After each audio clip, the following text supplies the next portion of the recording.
మీరు ఇప్పటి వరకు ఇచ్చిన ఉద్యోగాలు కేవలం 5,000 ఉద్యోగాలు మాత్రమే, ఓన్లీ 5,000 ఇచ్చారండి. 5,089 ఉద్యోగాలు డిఎస్సికి యాడ్ చేశారు. అది మీరు ఇచ్చిన నోటిఫికేషన్ కాదు. యాడ్కు ఉద్యోగాలు పెంచిన వాటికి మాత్రమే మీ లెక్క. ఎందుకంటే కానిస్టేబుల్ నోటిఫికేషన్ మీరు ఇవ్వలేదు, ఎగ్జాము మీరు పెట్టలేదు, గ్రౌండు మీరు పెట్టలేదు.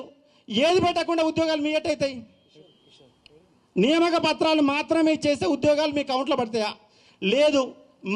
మీ ఉద్యోగాలు మీరు చెప్తున్నారు. మరి ఎన్నికల మేనిఫెస్టోలో టీఆర్ఎస్ పార్టీ ఇచ్చిన ఉద్యోగాలే మేము ఇస్తున్నామని చెప్పిరా? మీరేమన్నా చెప్పలే కదా. వాళ్ళు ఇస్తున్న ఉద్యోగాలు మేము కల్పిస్తామని ఎక్కడ చెప్పలే. వాళ్ళు ఇచ్చిన ఉద్యోగాలు మీ అకౌంట్లో వేసుకున్నారు. ఎందుకంటే ఎస్ఐ కానిస్టేబుల్ నోటిఫికేషన్ ఇచ్చింది గత గవర్నమెంటే, ఎగ్జామ్ పెట్టింది గత గవర్నమెంటే, గ్రౌండ్ పెట్టింది గత గవర్నమెంటే, పత్రాలు మాత్రమే ఇచ్చిండు రేవంత్ రెడ్డి గారు. రెండో అంశం, గురుకులాలు 9,000 ఉద్యోగాలు వేశారు. 9,000 ఉద్యోగాల సంబంధించి ఎగ్జామ్ పెట్టింది గత గవర్నమెంటే, నోటిఫికేషన్ ఇచ్చింది గత గవర్నమెంటే, రిజల్ట్ ఇచ్చింది గత గవర్నమెంటే. కేవలం పత్రాలు ఇచ్చారు. ఆ పత్రాలు కూడా మీరు పార్లమెంట్ ఎన్నికల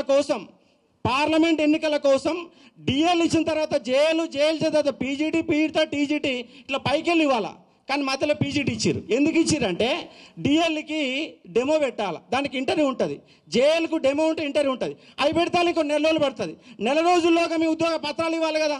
అంటే రేవంత్ రెడ్డి ఎన్నికల ముందు కోసమే, మేము ఉద్యోగాలు చెప్పుకోవడం కోసమే మీరు వాళ్ళ గురుకులాలలో 2,500 ఉద్యోగాలు మిగిల్చుకున్నారు. ఇవాళ 2,500 ఉద్యోగాలు మిగిలిపోయినాయి. 2,500 కుటుంబాలు వాళ్ళని మీరు సర్వనాశనం చేసి పడేశారు.